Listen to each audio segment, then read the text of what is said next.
The Johto region is my favorite region of Pokemon. Kind of. It's my favorite region for sure. Maybe not my favorite group of Pokemon introduced, but I have a lot of nostalgia for the Gen 2 games and the remakes. So today I decided to embark on a shiny adventure in Pokemon Violet with only shiny Pokemon. But not just any shiny Pokemon. Johtonian shiny Pokemon, where there are a lot of awesome shinies to hunt. And with the Switch 2 version of the game coming out with the release of the console, I just had to try out the new and improved games as well as the improved spawn rates for the Pokemon. Seriously, these spawn rates compared to the Switch 1 version are insane, which means way faster shinies. So this whole video was recorded on actual hardware on the Switch 2, and took me a good chunk of time to complete. As an added bonus, this is a hardcore nuzlocke, so if we do lose any of our precious shinies, they're gone forever. In the box, that is. I don't have the heart to release them. So without further ado, let's jump into Scarlet and Violet on the Switch 2. Already, the 60 FPS just makes me want to play this game more than once. I mean, I'm pretty sure I played Switch 1 Violet one time and never touched the game again because of how poorly it ran.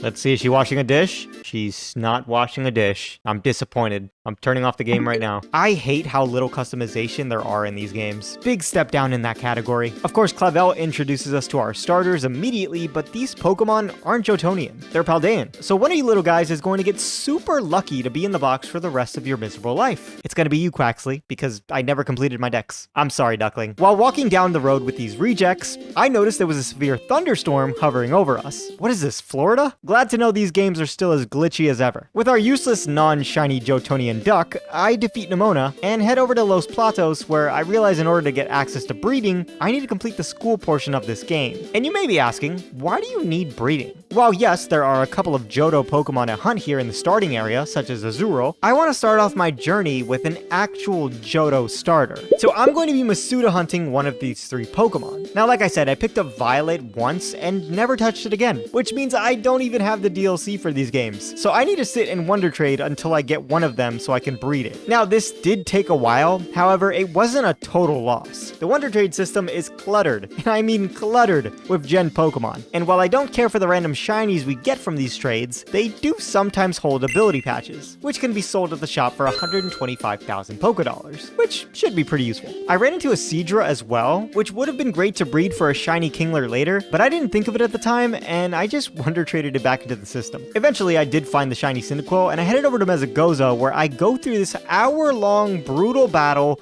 between the A button and my thumb. Oh, they're fixed.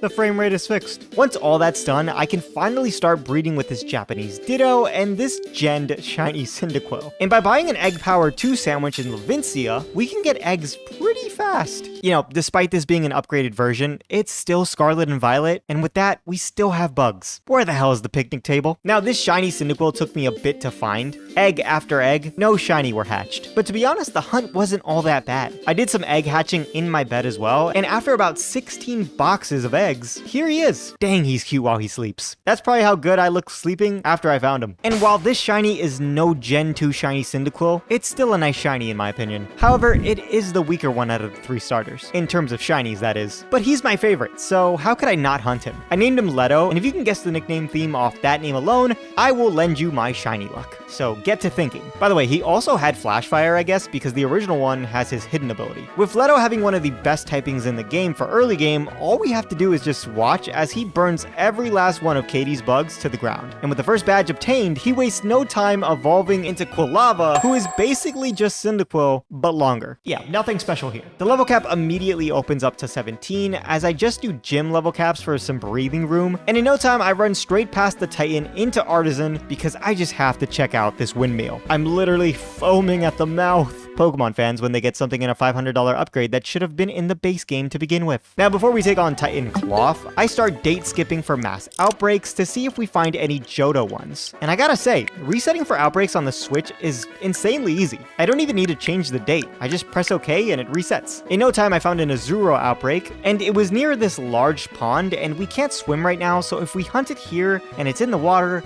we might actually lose it. So I kept looking. We got a Fampy. Phanpy Radar. Phanpy is definitely one of my favorite Gen 2 Pokemon. Donphan is elite. This outbreak was a little weird as the Phanpy weren't spawning like crazy, but it's okay as I plugged in my second Switch and hopped in Union Circle. If you don't know, you can use a second Switch with a second copy of the game and make a sandwich on that console for your primary console. The best thing about this is you can close out of the game on the second Switch before getting the effects, and then you won't waste the ingredients on that save file, meaning I only need 2 Herba Mystica on that game, heavily cutting down on my grind. So with Sparkling Power 3 and Ground Encounter Power 3 and an Outbreak, this guy shined fairly quickly. Can you tell which one of these was shiny? Trick question. It's none of them. It's actually this little guy behind us. Not much of a difference, but hey, it'll be a Donphan soon. I named her Jessica, and a careful nature is definitely a good one. From here I ended up finding not only a Mareep Outbreak, but an Azuro Outbreak at the same exact time. So we were about to get 4 shinies total. One of the best things about this game are when Pokemon sleep.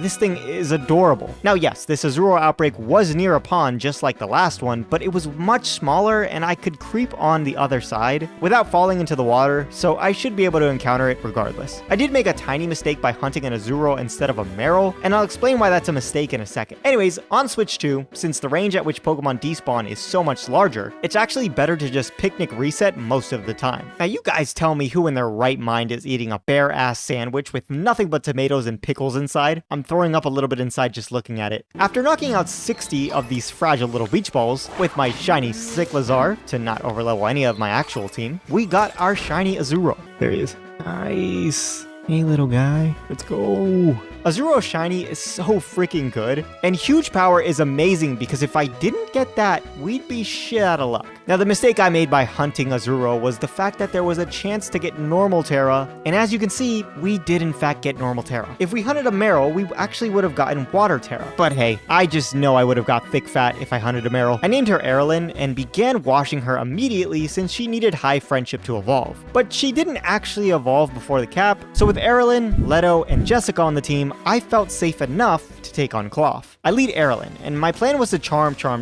and protect it. Plus lefties would heal us, and then I would just switch, but the Stony Cliff Titan had other plans in mind. See, this crab has the move Block, and I confused Block with Imprison for some reason, so now Azuro was locked in and couldn't flee, left to die. And if you don't know, if Azuro stops bouncing, it straight up dies. Or is that just something I'm misremembering? But I couldn't let that happen. Somehow, with the lefties, no crits, and the fact that it started using only Vice Grip, meaning no more defense drops from Rock Smash, Erlyn was able to bring it down to half, popping its Anger Shell. And with the lefties Protect after this, and its drop defenses, we not only lived at 5 HP, but Bubble Beam brought it all the way down to the red. And I thought that this would end the first battle right there, but it didn't. Now I just had to pray that the HP we had was enough to live one more move from this Titan. Mother...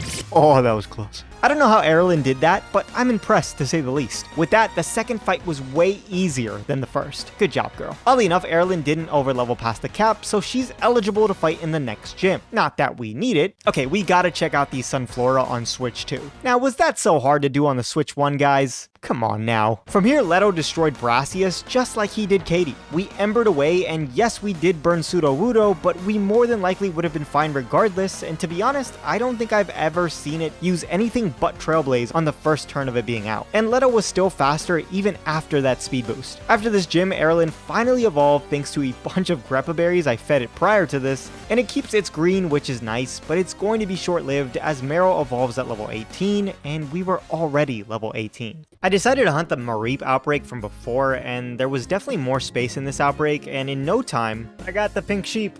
The shiny Mareep, I got it. It's no surprise I love Mareep with all my heart, but that shiny is really just so good. Pink shinies are just amazing. I just clipped into a house. Yo, what? I'm in a house that I'm not supposed to be in. I named her Chani, and I went to go evolve Marill with some Chansey in the North Province since, you know, I can't just rare candy on actual hardware. No idea why the shiny goes from green to yellow, but this was equally as good in my opinion. And while I'm at it, I did Chani as well. And while this one isn't that different, I think the green ball on its tail is a nice touch. Where are you even getting those boulders? With our green balled friend, I take on Bombardier. Dude, I love Flaffy's like little green ball. I don't think I noticed that on Flaffy's because, I don't know, I feel like usually when I get a shiny Flaffy, I immediately evolve it into a Ampharos. Come on, Johnny. That did a lot for wing attack. Oh my god. True Thunder Wave. Oh! The only way we lose here is if it crits us. When has Ampharos ever let me down? Never. That's the fucking answer. Let's go, green ball. Oh, shot. Oh my god.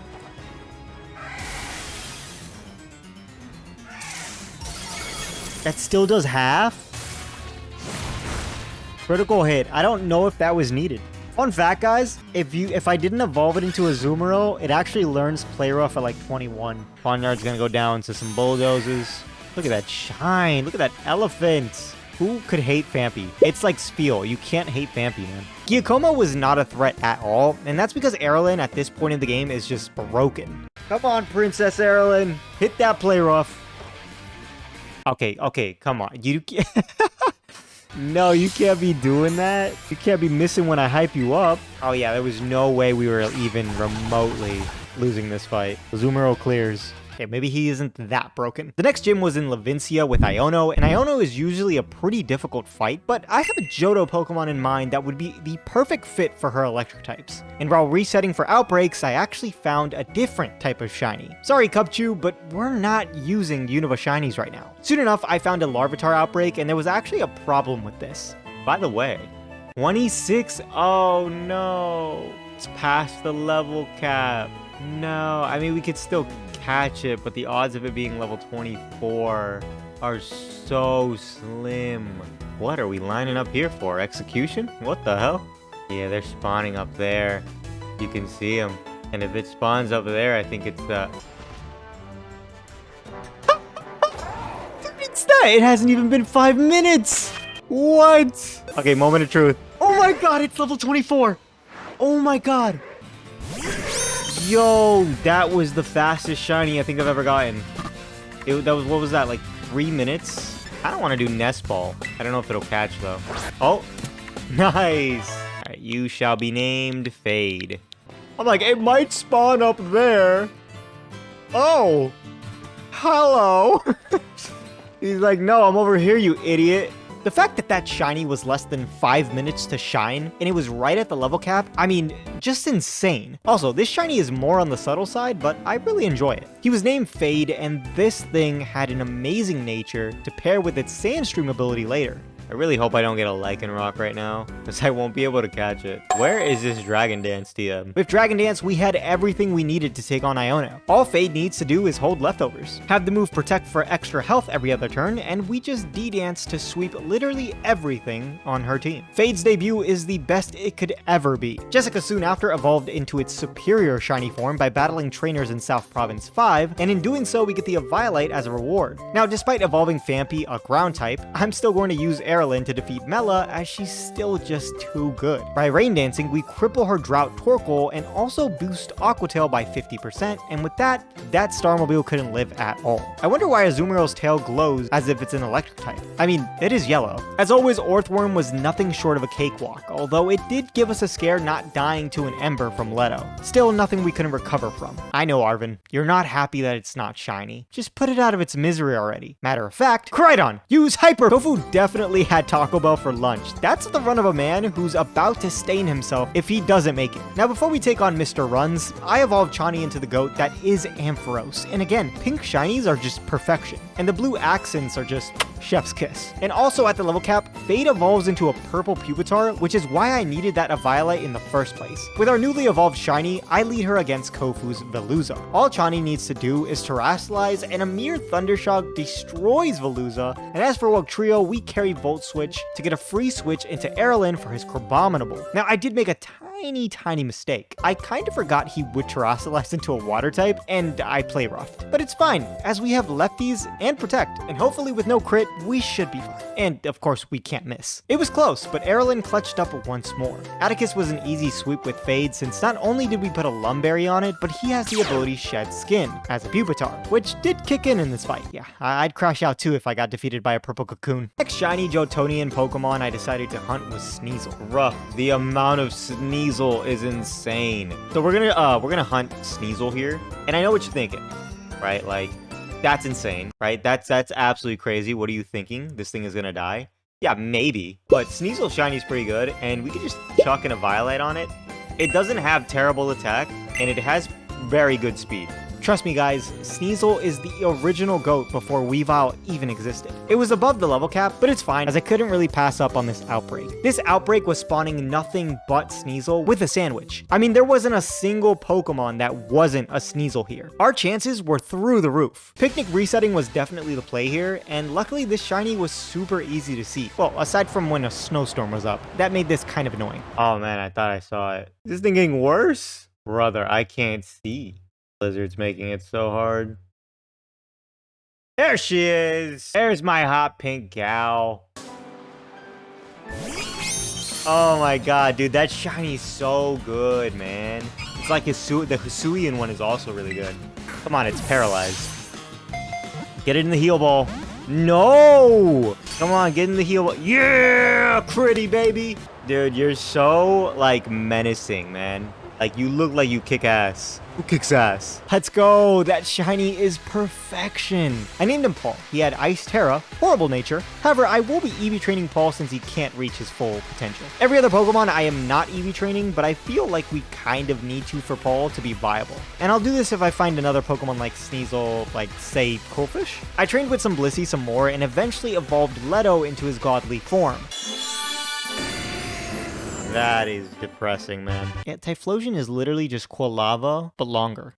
Larry was another one of Fade's victims thanks to, again, Shed Skin. Plus, Kamala can barely damage us. As for the pneumonia fight, directly after, I go into Airland to take out Lycanroc while getting as healthy as possible. Protecting for health again on Pomo just in case. And then Jessica comes in for free, so we bulldoze the mouse to death. Goomy does live a bulldoze, but this is perfect as Airland can come back in who is resisted to Water Pulse. Or just Dragon Pulse, yeah, that works too, I guess. Now we're full HP to take on her Skeledirge, who has the move Torch Song, which could be pretty scary, as it does boost its special attack every time it uses it. It is faster, but the first one doesn't do much, and we do half with Aqua Tail. We always live to crit here, especially after Protect, so one more, and that's wraps for the Croc. Regardless, I did have Flash Fire Typhlosion in the back. And for our victory, I'm literally just, I'm farming Metatite Sweat, so I can craft, I think, like, Thief or something.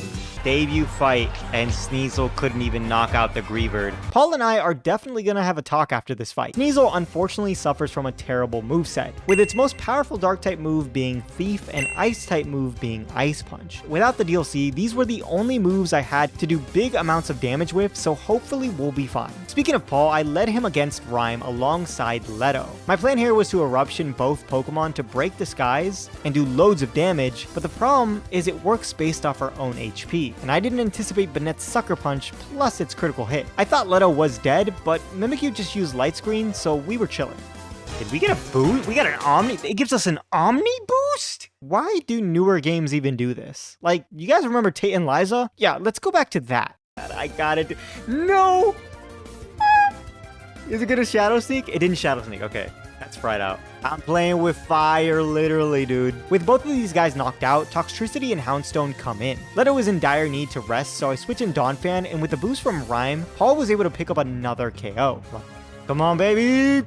Yeah! Let's go, Paul! You legend, you pink legend. Now, for some reason, I thought Bulldoze wouldn't hit everyone on the field, so I had to Mud Slap instead, and now Paul is paralyzed, so fearing a crit, I just went into Chani, and we literally get another Omni boost, which is just ridiculous. Regardless, I swap in Fade just in case. Oh my god, that did so much. That was way more close for someone dying than I anticipated, but hey, at least Sneasel did something. Now from here, I wanted to breed another one of the Johto starters, and I know you guys probably want to see me get a Totodile, but one, I already have Airlin, and if you know anything about me, I love using Pokemon that no one likes. So I indeed will be hunting Chikorita next. I don't know why people hate Chikorita in 2025. I love this little guy. Sure, he's probably the worst out of all of them, but he's still a leaf with feelings, and I love him. So if you came here for the light blue Croc, I'm sorry. but I went for the flower instead. Now the issue here is the hate for Chikorita transcends into the Wonder System. Everybody's trading the Kento starters, the Gen 9 starters, Froakies, and Scorbunnies. Everything else is pretty rare to come by. Occasionally you see Cyndaquil and Totodile, but I have not seen Chikorita a single time. I was convinced no one was trading this thing over, gen or not, which blows as I did this for a while, but there is good news. Apparently there's a GTS system in Pokemon Home, but for some reason it isn't on the Switch version. It's only a thing on the phone. So I just requested a Chikorita and literally just sent one of those Gen Shiny Charmanders I had away. And lo and behold, in less than 10 minutes, someone gave me a Chikorita. I wish I had known about that sooner. I've been Wonder Trading for a long time, and thank you to whoever gave me this thing. Sorry for the Gen Charmander, if you care about that. Ah man, I might just have to pick Chikorita in ZA. Anyways, I got down to hatching eggs, and I was really nervous for how long this would take me. What? That was so fast. Wait, hold on. Wait, this is all I've hatched. 4, 20, 1, 2, 3, 24 eggs. What are you talking about, bro? What? Yes, this shiny literally took me 24 eggs to hatch. I don't think I've ever hatched a shiny that fast in my life. That's a huge time save for the run. Yo! Hey! How you doing? That thing is cute. Too bad it's not going to be a Chikorita for much longer. Alright, Alia. I hate to see you go, but it is what it is. Bayleaf.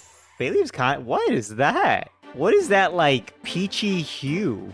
That's actually pretty nice. Although, I can't help but just imagine this little dinosaur as, like... imagine the leaf on its head isn't there. This thing looks so weird. Whoa! I like how I was like, imagine this thing without its leaf, but like, that's all Meganium is just Bayleaf without its leaf. Oh, I can't help it. I can't help it. You're amazing. Oh, you're so cute. Oh, little dinosaur grass thingy. I'll tell you what, they need to add riding Pokemon. I need to be able to ride my little Meganium here. Aaliyah is perfect for Great Tusk. Pretty much any good grass type destroys this thing, and this was no exception. So with that, we were off to fight Pneumonia before the 7th gym. This went pretty similarly to the previous fight, so obviously we won, but there is a couple of battles before Tulip, specifically in her gym challenge. Speaking of which, I love how Meganium is dancing in this challenge. She really is a lively one. Anyways, the second fight here is the problem. I didn't kill Grumpig in one shot with Petal Blizzard, and on top of that, I used all my Synthesis PP in the previous fight, so I couldn't just heal off damage anymore. And the real problem here is Medicham. It has the ability Pure Power, plus High Jump Kick, and I'm not sure if it has Pure Power guaranteed or if it's a random thing, but it definitely has it, and on top of that, it has a move called Acupressure, which will randomly raise a stat by 2. And in the end, I decided to switch because it could outspeed Meganium here and kill us. It has High Jump Kick, it hits the High Jump Kick, and I'm pretty sure that's definitely Pure Power. So if it outspeeds there, we're dead. Yeah. Hopefully it's not something bad. Oh, no, no, no. No, it just raised its attack. Fuck, I'm dead. It went for Acupressure again. Dude, hit it. Please hit it. Don't miss. It missed. We missed. We missed! Evasiveness? We're dead. No! Oh.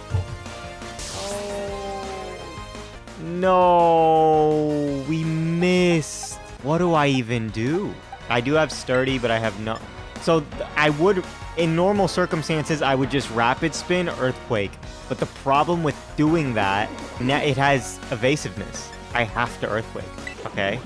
Lower. No, it doesn't lower. Just... Okay. We hit it. It's not gonna kill, though. It killed. It killed! Oh, frick. Dawn Fan, and the fight isn't even over. We have Sturdy regardless. We hit the Earthquake. Please tell me it kills. Nice. Oh, Jessica, you legend! My sweet, sweet Erlen. Thanks to my incompetence, I lost you to some random old man with a Pure Power attack boosting Medicham. It really sucks losing a shiny to that very unfortunate and unique scenario. That wasn't even an important fight. That's our first death of the run, and it was definitely my best Pokemon so far. I'm so sorry. It's okay? She says it's okay, guys. I'll see you hopefully at the end of this run. From there, I created a death box for my sweet Erlen, and took on Tulip to avenge her. Tulip leads this horrible Farigiraf, and the reason I say horrible is it's really easy to set up on. Thanks to Leto learning Will-O-Wisp via TM, we can cripple this thing with a burn and swap into the one and only Paul. Paul can now Trailblaze, tanks crunches since we're resisted, and we have lefties to basically cancel out any damage that the giraffe does. Once we're set up, we just thief everything in sight. And that, ladies and gents, is how a mere Sneasel swept Tulip. Now, this wouldn't be the only time Paul was sent out to deal with somebody's entire team. As for Grusha, there's no setup required. Leto's Eruption is literally way too powerful for any of his Pokemon to live. The only problem with this strat is Bear Tick. It has Aqua Jet, but I've played this fight a lot, and he just never uses Aqua Jet unless it sees a range. And again, here it didn't do that. I love seeing my starter get the sweep off. It's perfect. With all 8 gym badges defeated, it was time to reward myself with yet again another shiny Johto Pokemon, or a couple of shiny Johto Pokemon. First one I was going for was Scyther, so I decided to make this horrid sandwich that uses cherry tomatoes, which you literally cannot place on the sandwich because they just roll over and fall. So I opted for a flying type sandwich instead. This was much easier to put together. Now, Scyther itself isn't a Johto Pokemon, but its evolution Scyther is, and like I said, I do have a second switch to trade with. This outbreak was pretty decent, although this rock in the middle was blocking my visibility, so I had to jump on top of it to picnic reset there. I think that's it. Is that it? That's it, right? Yeah, it is. Hey, buddy. I was about to picnic reset. I'm not even kidding. Oh, it's a girl. You could tell by the bulb. That one to the left has a large ass. Yeah, I was literally about to picnic reset. Oh, I got a crit. I got a crit. Nice. We had Bug Terra, Technician, which I wouldn't really use, and I named her Margot. I wasted no time in evolving her into her glorious form. Your shiny wasn't that special anyway, Scyther. Don't worry about it. Boom! With those brand new textures. I mean, do you guys like this shiny, or do you hate it? I don't know. It's a good shiny, but it's also, like, kind of ugly. You know? Hey, Margot. Oh, but you can't hate Scizor, though. Scizor is so cool. It's eating my head. But we were not done with the shinies, as I wanted to hunt a bit of a niche shiny just like Sneasel, Girafarig. But I date skipped a while for an outbreak, and I straight up could not find one. In fact, I don't think I've ever seen a Girafarig outbreak on the map. So instead, I just crafted a Psychic type sandwich, and it's the only Psychic type to spawn in West Province too, at least in this area. And when I tell you the amount of giraffes that were spawning here were insane, I meant it. I mean, just look. Oh, yeah. Oh, Yep, definitely limited on the Pokemon that are spawning. Oh my god. Also, by the way, this is how much I was resetting for outbreaks. How is the message board still going? Found it. I found a shiny. I was like, what? It was a little lighter than the rest. Oh, he's gonna attack me. No, I thought he disappeared. Yo, this is quick ball worthy. Oh my god, yes. Dude, why am I getting crit captures after crit captures? Named him Gurney, and he had normal Terra. I still had time on the sandwich, and Slowking is a Johto Pokemon as well, so... No way. Is that it? That's it.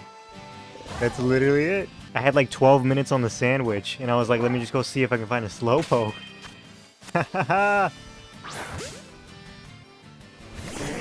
Yep, there it is.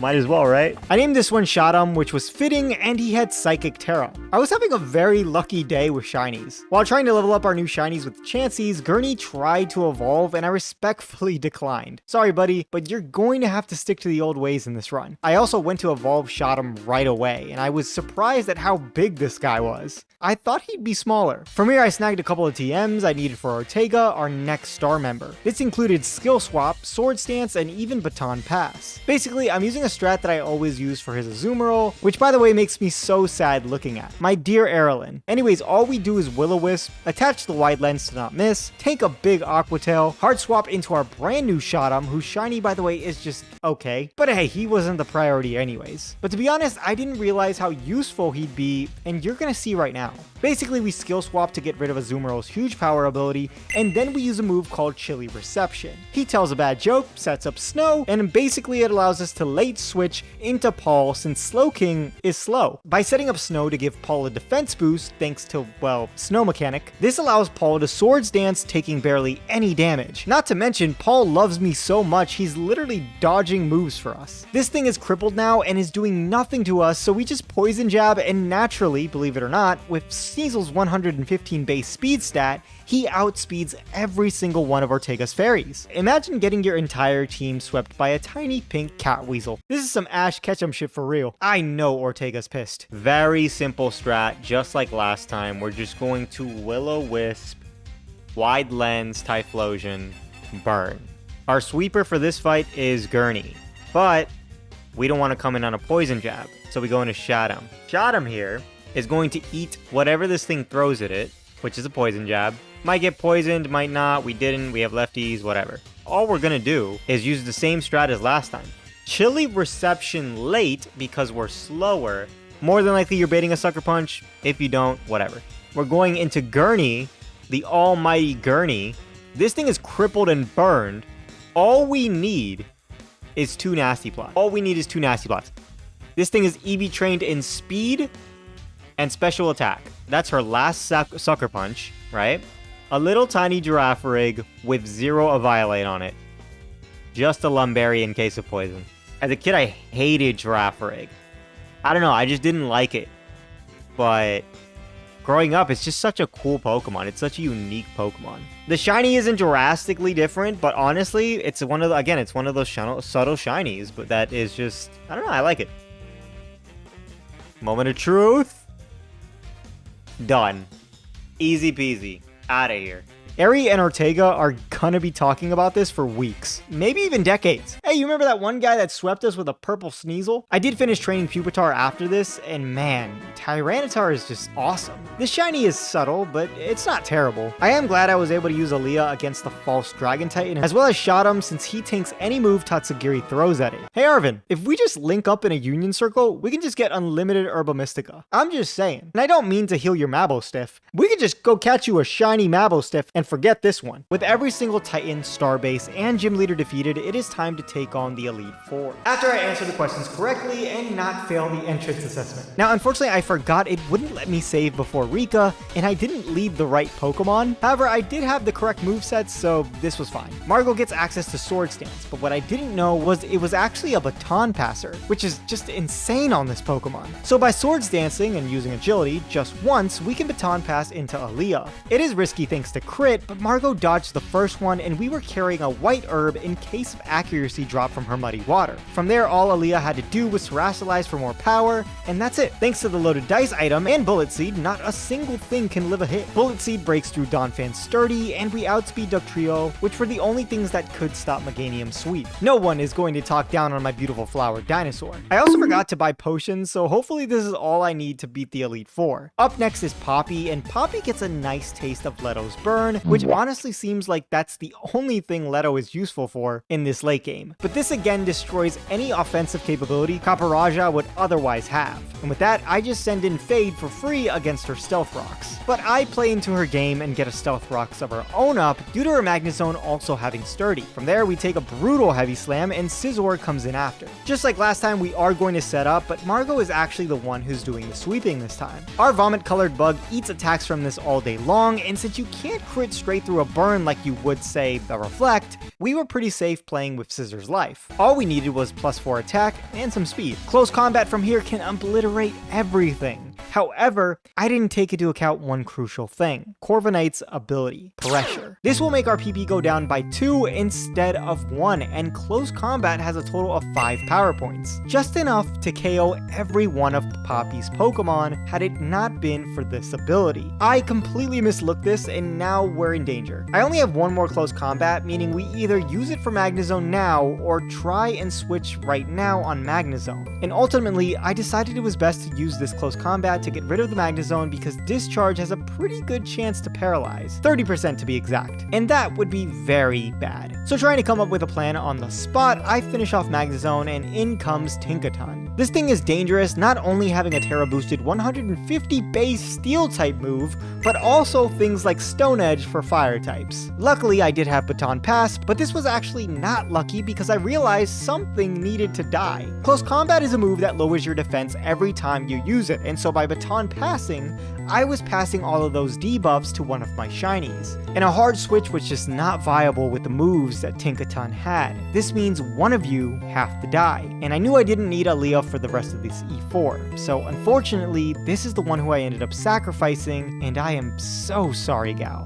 The last thing I want to do is lose you, but it must be done. From here I send in Leto thinking I can Eruption, but there's another thing I forgot about. And that's the fact that Caparaja Stealth Rocks are biting us in the butt this late into this battle. And this is important because now Leto's Eruption no longer kills from where we're at. If I just had Lava Plume on Leto, this wouldn't be an issue, but I just haven't really been using Leto, so I kinda still have Quick Attack on it. So many things are going wrong and it's all my fault. I figure the best play is to Will-O-Wisp Tinkaton as I do still have Wide Lens on it, and I also figured that even though Leto lived the Stone Edge, we have to sack him as well. On the off chance Poppy missed the Stone Edge, I stayed in, but she just didn't. And from here the fight is pretty much won because Shadam tanks everything, and while I don't have a move to hit this with, I can just slack off damage until Burn gives this Demoness Tinkaton a brutal death. I guess maybe I could have hard swapped into Shadam, but I really wasn't trying to lose any other Pokemon, so yeah. You are not the victim, Poppy. They are. Damn, that hurt. All because of a simple mistake. But I promise I did make it up to those two. Larry walks in and Paul is about to avenge them both. One Swords Dance, I kid you not, is all Paul needs because we outspeed everything with Speedy Vs on this team of birds, even with Chlorophyll up. Ice Punch destroys Banana Chin, Staraptor can't Intimidate because we have Inner Focus, that dies, Altaria's quad weak to it, which is insane because Sneasel was just critting to please me, Oricorio also freezes to death, and all that's left is Flamigo. Paul, you did an amazing job avenging them. Paul the Sneasel is the definition of what Aura is. And by the way, Hassel not wanting to come out makes me think he doesn't think that we're a threat, and I was gonna prove him wrong. Hassel leads a scary Noivern. Scary because not only is this thing super fast and powerful, but it has Super Fang, Infiltrator, and a flinching move. Thankfully, no flinch happened, but I was able to Rock Tomb once, which is important for, again, Paul to sweep. We then Chilly Reception. What do you call a low-fat Pokemon? Butterfree.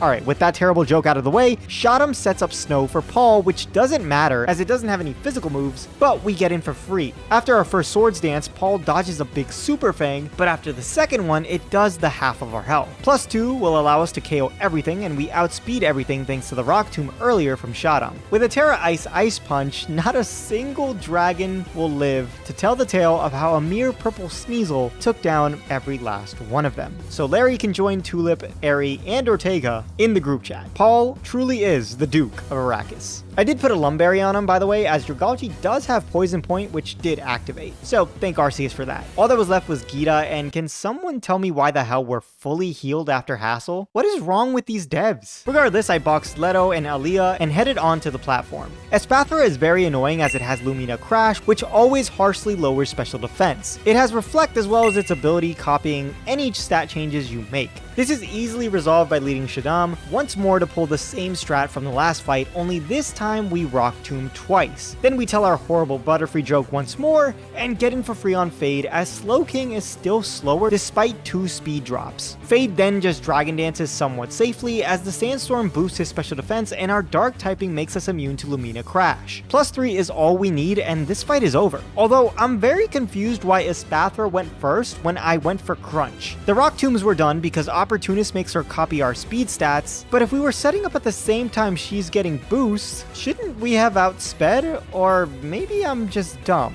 on how boosts work. But that Dazzling Gleam almost made us lose right then and there. Also, I had an Aguav Berry on him, which he did pop. I wanted Citrus Berry, but I could not get one from a raid at all. And I don't have the DLC to get them in Kitakami. Either way, Fade did end up doing it. We had Brick Break in case of Reflect, and all we needed to do was hit a Rock Slide against Avalugg, which we did in fact hit. Veluza did an Aqua Jet, Brick Break takes on King Gambit, Crunch Go-Goat, and another Brick Break Strike for Glamora. Yeah, so basically a Spathra outsped because of the way speed boosts work. I can't really explain it exactly, so if someone else can explain it in the comments, that'd be great. But yeah, T-Tar at +3 speed is slower than a Spathra at +1 speed, despite us being faster if you drop them both by 1 speed, which is why the turn before Tyranitar was outspeeding. I guess it's because a Spathra just has that much higher of base speed, so the boosts multiply it by more. Either way, that was scary, and we have defeated Champion Gita. Oh, I'm sorry, little one. You're not mad at me, are you? Okay, good. What about you? You okay? Aw. Oh. Thanks, buddy. Okay, is that a hug? Thankfully, I don't think Leto or Alia were too mad at me, so I head on over without them to take on the true champion, Nemona. Now, I have no idea how I pulled through this. I tried Swords Dancing with Margot, but Lycanroc straight up crit with Stone Edge, and I had to bail on that strat immediately. So instead, I brought in Jessica with a Baton Pass as she Stealth Rocked. Jessica then just ate a Drill Run and used Rapid Spin for a speed boost. After, I kid you not, another Stealth Rock, I go for another Rapid Spin, and from there, Jessica was set. Okay, I didn't necessarily bail on the plan. I planned for that crit, and Jessica was the sweep all along. Lycanroc goes down, Goodra goes down, Palmot goes down, the Dunsparce also goes down, and Orthworm, well, doesn't go down since it has Earth Eater as its ability, but I brought Fire Fang, and this thing is super tanky, but it couldn't do any damage back. So one more with no miss, and Donphan was able to finish this up. I'm glad I was able to bring Jessica some light because her shiny really is unique compared to what she regularly looks like, and I love using her. With the true champion defeated normally, I'd probably end the video right here, but I really want to check out Area 0 and the improved frame rate. I am spawned in my dorm room after this, which sucks because as soon as I go outside, I actually have to fight Director Clavel, but I do have enough to win this fight. Basically, Fade just crunched Oranguru to death, and this forces an Abomasnow since it has the move Woodhammer, and this is the first Pokemon in Team Order to have a super effective move. So from there, I swap in Margot as he Aurora Veils. Setting up attack and speed, let Sneasel sweep this old man's team. No joke. Everything dies to an Ice Punch. Which, I mean, I just chuckle because this is just insane. I can't imagine what these people are feeling. Even his Houndoom can't live an Ice Punch of all things. Penny was actually swept by Gurney as we have Terra Normal to avoid Foul Play doing loads of damage. And all these evolutions have Baby Doll Eyes, but we're setting up specially, so that doesn't even matter. Aside from Umbreon, Stored Power obliterates all of them. Way to go, Gurney.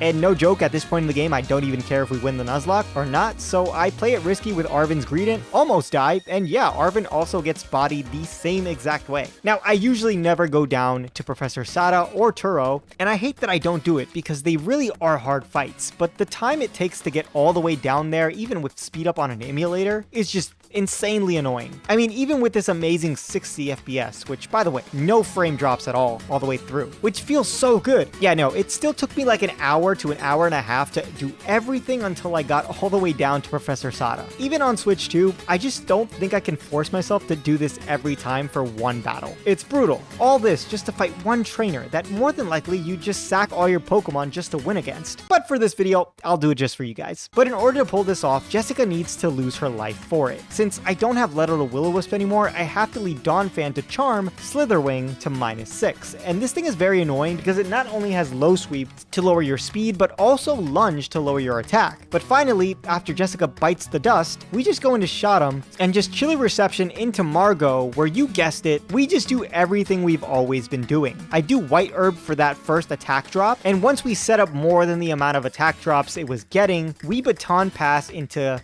Can you guys guess? Not even artificial intelligence can get in the way of Paul's wrath. At least for this one, I'm glad the AI has no feelings, so I don't feel too bad for sweeping her with a shiny Sneasel. As you can imagine, yeah, Paul comes out of this no problem. I knew I wanted to sweep things with Sneasel when I caught it, but I didn't think it would be doing this much. But yeah, we beat Pokemon Scarlet and Violet with only shiny Johto Pokemon. Let me know which shiny Johto Pokemon is your favorite. I know I couldn't hunt every single one in this video. My favorite from this team has got to be Paul. He's a legend. But also, I didn't think Shadam was going to be as useful as he turned out to be. In fact, I didn't even know Chilling Reception was a move to begin with. But yeah, I hope you guys enjoyed, and let me know what shiny runs you want to see from me next. Bye!